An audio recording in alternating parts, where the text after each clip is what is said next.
Trump cares about the fact that he promised to end this war and build a big, like, golden statue on the West Bank coast. And he hasn't been able to yet. Much like with Russia and Ukraine, Trump is frustrated that he wants the image of, like, a peacemaker and deal maker, and he's not getting it because Russia and Israel are both psychotic. I mean, hey, listen, okay? Whatever the outcome is. But genuinely, like, I think the IDF is only going to get more psychotic from there. We talked about it yesterday, but wasn't... Again, one of the ministers of the war cabinet was talking about how everyone, even like Palestinian babies, is the enemy. What was the language he used? Smotrich, that's right, that's right.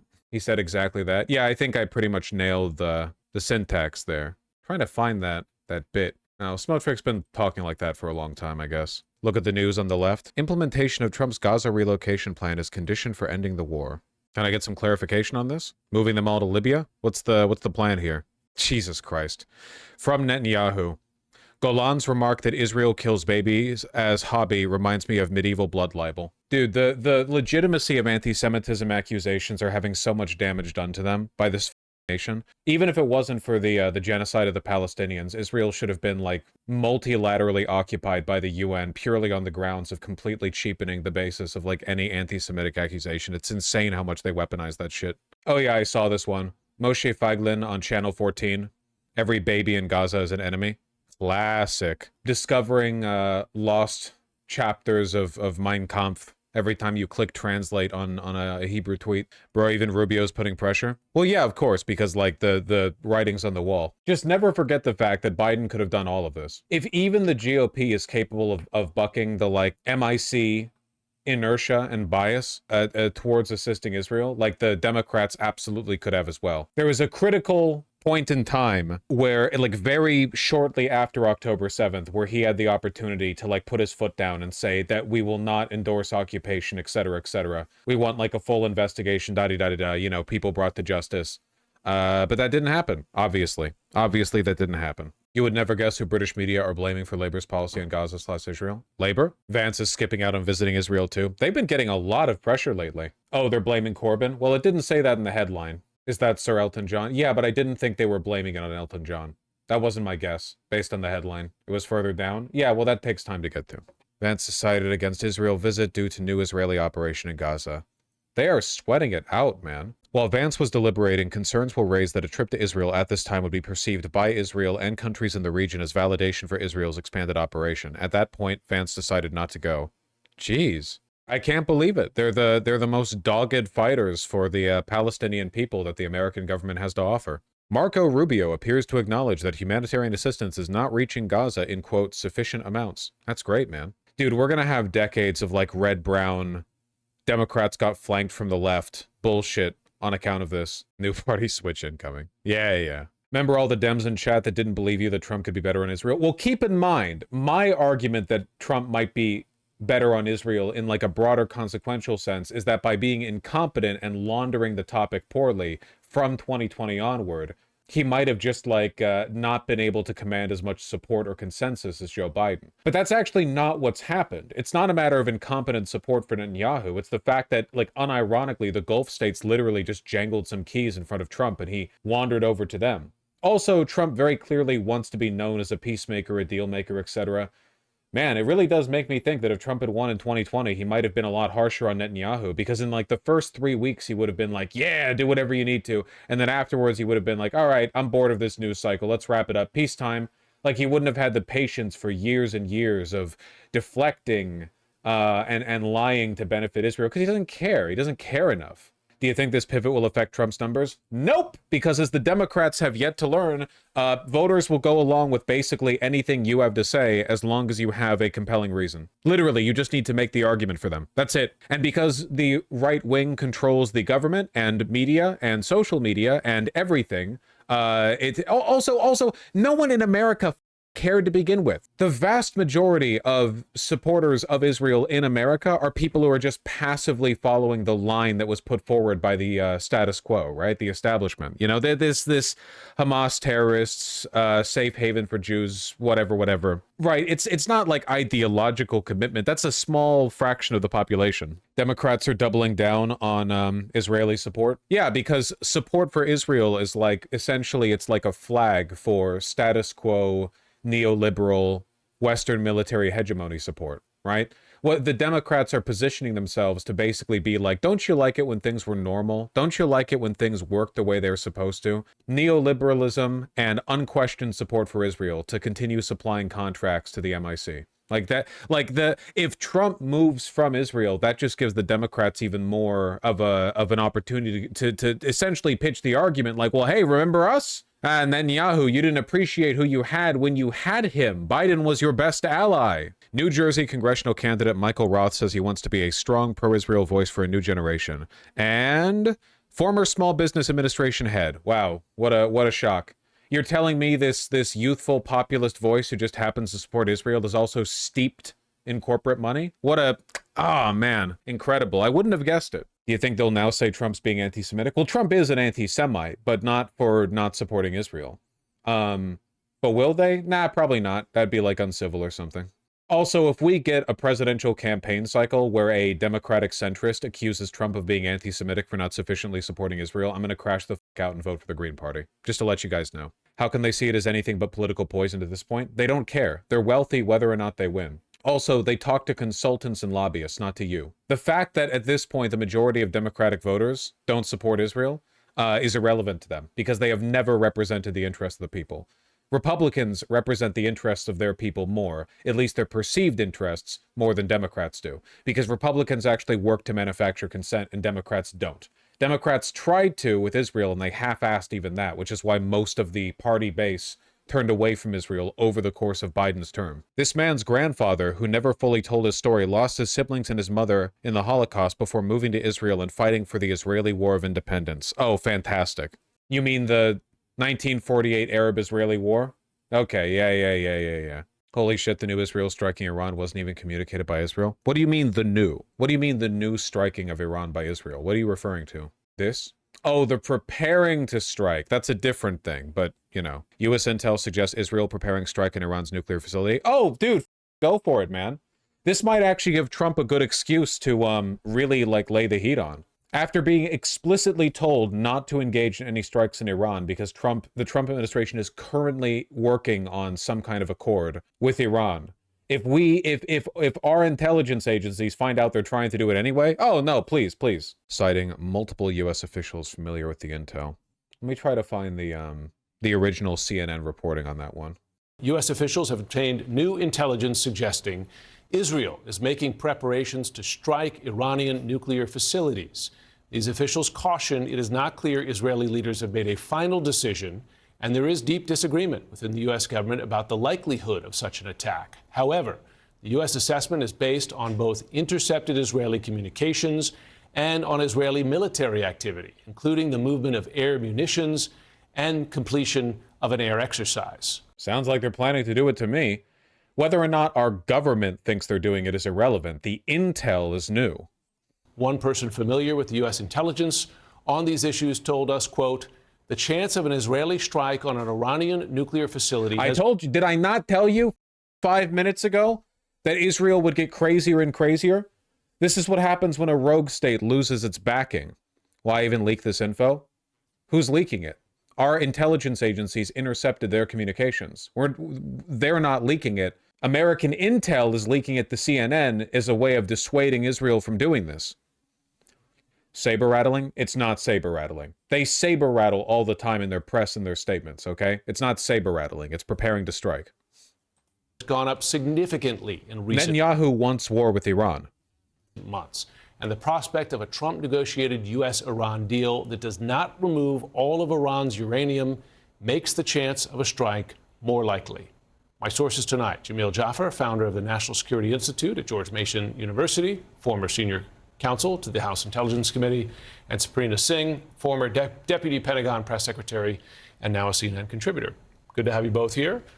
Sabrina, would Israel strike Iran over U.S. objections? And we should be clear, President Trump has sometimes threatened military action as well, but there's been some reporting that he does not want to see a war in the Middle East. I think that's very clear that the president has made that he does not want to see a war in the Middle East. And I think if Israel were to strike Iran's nuclear facilities or capabilities, not only would that widen the perspective of war or prospect of war, but that also just flies in the face of what this administration is looking to accomplish with Iran, which is this tentative nuclear deal.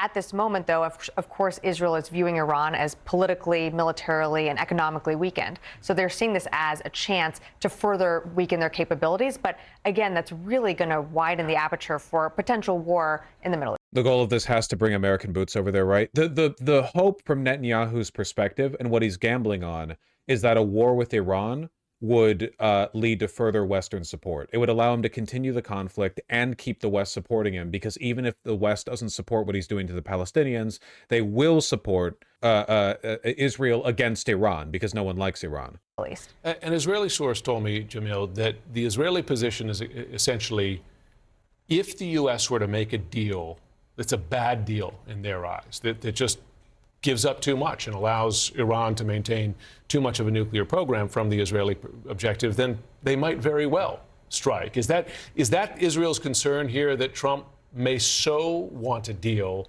that he would basically resurrect, remember JCPOA? Well, this is exactly the problem, right? Yeah. I think the problem is that you saw Steve Witkoff in the Middle East a few weeks ago talking about allowing Iran to have 3.67% enriched uranium. That's a huge problem that looks a lot like the Obama nuclear deal that Trump got rid of.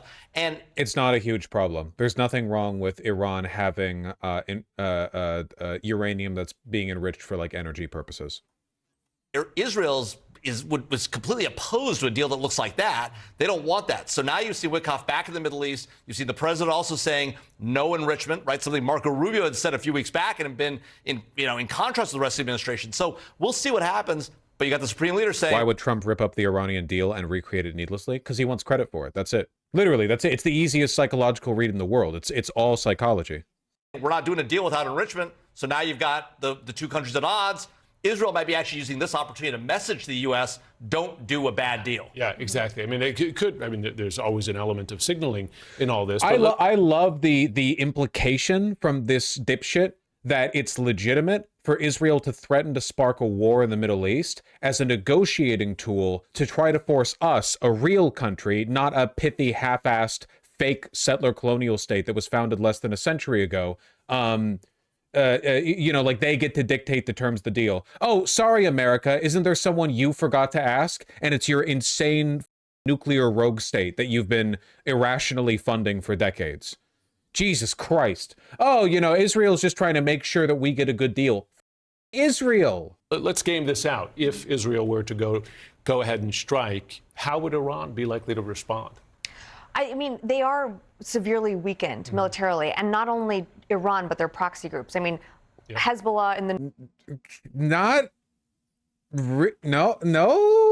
I mean, Iran doesn't really have the capabilities to invade Israel, not meaningfully, but in terms of resisting an invasion, I don't think that America would succeed in invading Iran.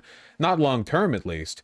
Certainly not Israel. Israel's been exhausting a lot of its munitions fighting literally nobody. Like it's been using so much ammunition and so much ordnance destroying civilians. I mean, there's no way.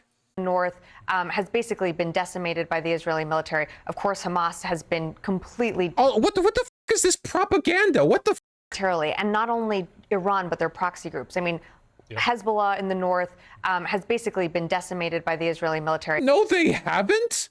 Hezbollah entrenched their positions like north of the border between Lebanon and Israel. And yeah, obviously Hezbollah isn't as equipped as the IDF, but decimated? Maybe if you mean that in the literal sense, decimate is in remove 10% of the thing. Of course, Hamas has... She did used to work for the State Department. What's her name? Sabrina Singh? Administrator and former Deputy Pentagon Press Secretary. Fantastic. Special Assistant to the President and Deputy Press Secretary for Vice President Kamala Harris in the Biden administration. Gotcha. Yeah. Been completely, I would say destroyed, even though, Israel continues to conduct operations against Hamas leadership. And then they're... Like this bitch is the same person who, lied to us throughout Biden's term about how every new red line that Israel crossed was actually not ever a red line, and you're anti-Semitic for suggesting that it was. Proxy groups are significantly... Unironically, these people are Israel's strongest soldiers. These people, dude, more so than the fascists. It's crazy. Fascist isolationism is actually making the fascists more in favor of peace and against genocide than the average, like, liberal status quo median. And keep in mind, none of this is ideological. The fascists would gladly conduct a genocide on our soil. They just don't care about this one. Weakened in Syria and Iraq, and you're also seeing the Houthis also pulling back their capabilities. So Iran, on its world stage is not the same power that it was before October 7th. And I think Israel sees that and is trying to take advantage of that. But I think certainly that flies in the face of what the Trump administration is trying to accomplish. Well, would the U.S. be in danger? Oh my God, dude. Oh my God. Dude, this is like unironic deep state shit, man. If Israel were to strike, in danger of retaliation? Could we assume that Iran would calculate whether the U.S. was directly involved or not, that indeed the U.S. was involved or gave some sort of green or yellow light? Wouldn't we, though? No, there's nothing Iran can do to the United States. Not meaningfully, no. We're in no danger at all. The threat in a war between Israel and Iran is almost entirely caused by Israel because of Israel's lunatic Samson option. The fact that they're a nuclear state. Not to mention the destabilization of the Middle East at large and of Iranian trading partners and of the Red Sea and of just like a nightmare that Israel would be causing. Light to this operation. I think that's exactly right. I think you'd see terrorist attacks around the globe. Iran would activate its networks, weakened though they are, around the globe. I can't believe it. I'm gonna become a MAGA communist. I can't believe this shit, man. I can't believe you get all these. Jamil Jaffer, founder and executive director of the National Security Institute. These are literally like deep state ghouls. It's not even a joke. Like, these are literally the representatives of the neoliberal Western hegemon security state that will fund like an indefinite forever war, because the only thing these people hate more than Muslims is the American voter. Globe, including the United States. We know that Iran has tried to undertake actual murder attacks in the United States against U.S. officials and the like, against Saudi officials. So we know they think they're trying to establish a capacity here. Whether they'll be successful or not is a different question, but they certainly will try to lash out. The biggest challenge for Israel, though, is how much of the Iran nuclear program can you actually get to? They don't have the U.S. massive ordnance penetrator, a 30,000-pound bomb. We're not likely to give it to them, or the B-2 Spirit that would deliver it. And so they're going to have to undertake, probably some commando missions along with bombing strikes and a huge variety of attacks in order to really do damage. And even that is only a few years of stalling, right? And so that's, I think, the hardest part for Israel is if you take it out, how much can you get of it? They might still do it. I mean, they've taken out the air defenses. They've taken out Syria's air defenses. But it's a stalling game at the end of the day for them. And they've carried out quite aggressive operations, for instance, inside Syria, right? Including a ground element. Right. Jamil, Sabrina, thanks so much to both of you. Israel tonight. That's great, man. Carrying out ground operations in Syria and carrying out ground operations in nuclear facilities in Iran, probably about as difficult as one another, Probably about the same. Probably got the security, like, more or less on par between those two. Does he want to give B-2s to Israel? It certainly seemed like he was implying that. He was like, well, unfortunately, Israel doesn't have our super sick ultra bunker buster bombs. So, like, until we give them some, what are they going to do? Making preparations for a possible strike on Iran's nuclear facilities. This is according to By the way, notice how not once did any of those people say, hey, it's kind of weird how Israel is breaking its word and threatening to attack Iran while we, the United States, are in the middle of diplomatic talks with them. These American news officials, at no point does this cross their mind like, oh, isn't that a little bit, I don't know, crazy that this supposed ally of ours would do that? Oh yeah, Israel's just warning America not to accept too many concessions in its deal. Warning us! Intelligence obtained by the U.S. It is a brazen, dangerous move that would signal a major break with the Trump administration. Hold on, lady. That's anti-Semitic. You can't say that. Over here at CNN, when we consult with our experts, asterisk, by experts we mean like deep state ghouls, who have been assembled to, permanently entrench Western hegemony. According to them, there's nothing wrong at all with this. I don't know why you're saying it's out of the ordinary. And obviously could lead to a much wider war. Jim Sciutto is breaking this news, is out front now. And Jim, as you're getting more details here coming in, what more can you tell us about this alarming intelligence? Well, this new intelligence includes both intercepted Israeli communications and observations of Israeli military movements that could suggest an imminent strike. Multiple sources familiar with the intelligence tell myself and my colleagues Katie Bo-Lillis and Natasha Bertrand. Among those military preparations the U.S. has observed are the movement of air munitions as well as the completion of an air exercise. We should note officials are cautioning it is not clear Israeli leaders have made a final decision, and there is disagreement within the U.S. government about the likelihood that Israel will ultimately take action. However, and I'm quoting here from one of the officials, the chance of an Israeli strike on an Iranian nuclear facility has gone up significantly in recent months, and the prospect of a Trump-negotiated U.S.-Iran deal that does not remove all of Iran's uranium makes the chance of a strike more likely. That's the situation as we know it. And obviously extremely alarming, given the premise there, unless you remove all of the uranium, which is not in the world that we live in, at least currently doesn't seem to be on the table. So I guess the real question is here, Jim, would Israel actually, Do you think the fact that U.S. intel intercepting and leaking is kind of showing where the admin should be? American intelligence agencies have disliked Israel for a long time because they're obviously an enemy of the United States. Like it's like literally a well-known, before October 7th, fact. You're doing any kind of CIA shit or whatever, NSA. We know they're not a good partner to us. So it's not really a question of whether or not the intelligence agencies hate Israel. It's whether or not the government's going to, respond appropriately. It does seem like Trump is sick of Netanyahu's shit, so we'll see. Do this. They would need American support in some sense, it would seem. But would they do this basically to fly in the face of what Trump seems to want? Fair point. Such a strike would certainly be a brazen break with President Trump. These officials acknowledged. Can we say that? An Israeli source tells CNN that Israel would be prepared to carry out military action on its own if the U.S. were to negotiate what this source described as a bad deal. How is that a however? Yeah, it would be disruptive for Israel to strike Iran while we're doing deal making. However, Israel has said that it would be willing to engage in further military action if it doesn't like the deal that we make. How is that a however?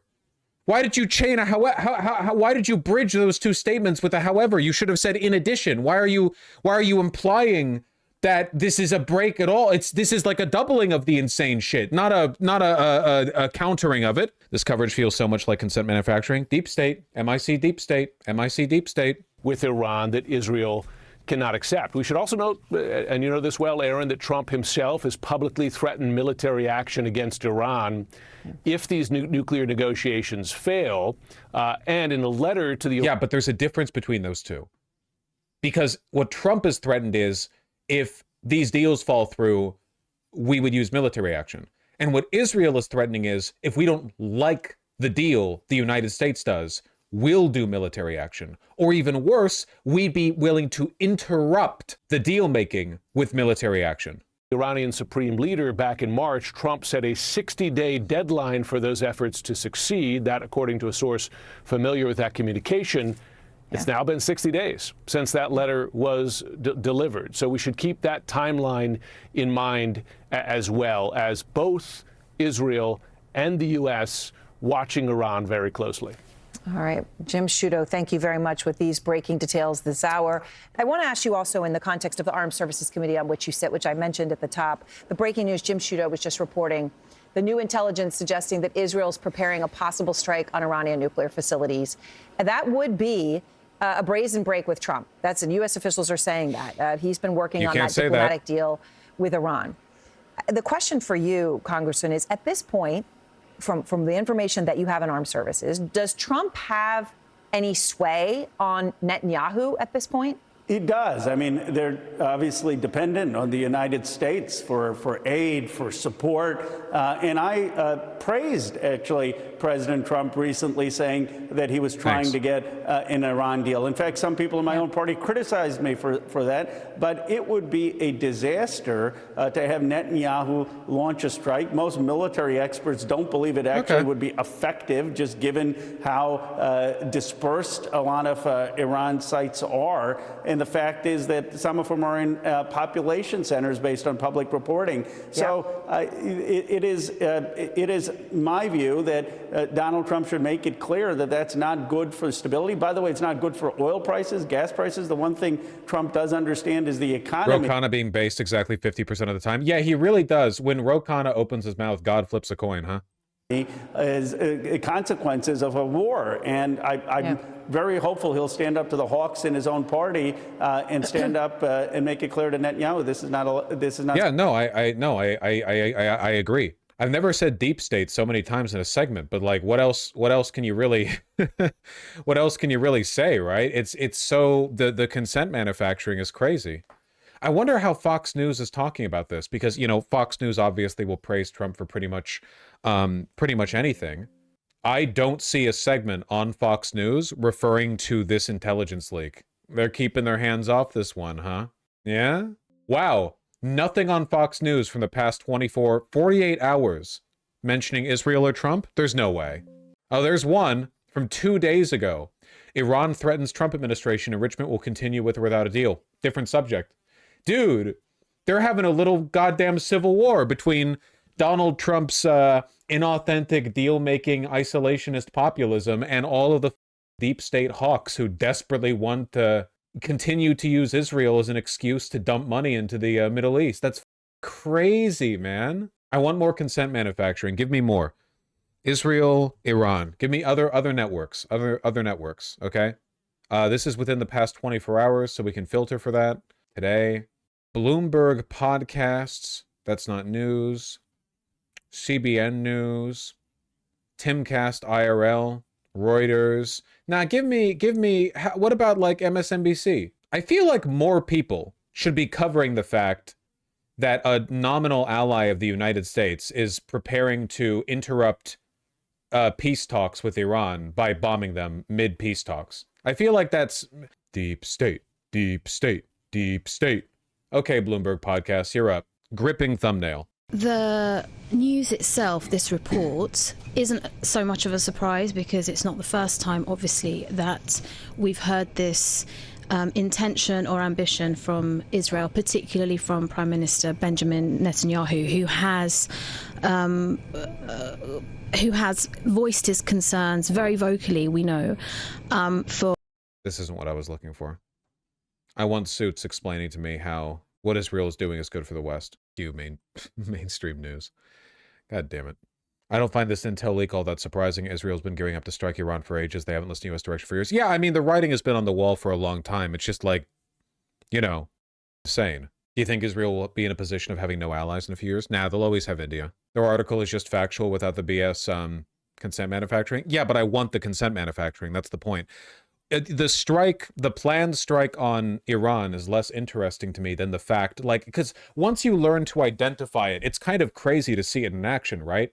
These American pundits and news anchors, like the way they structure their arguments, the things they say, all of it is so nefarious. It's so evil. Literally nothing. It's crazy.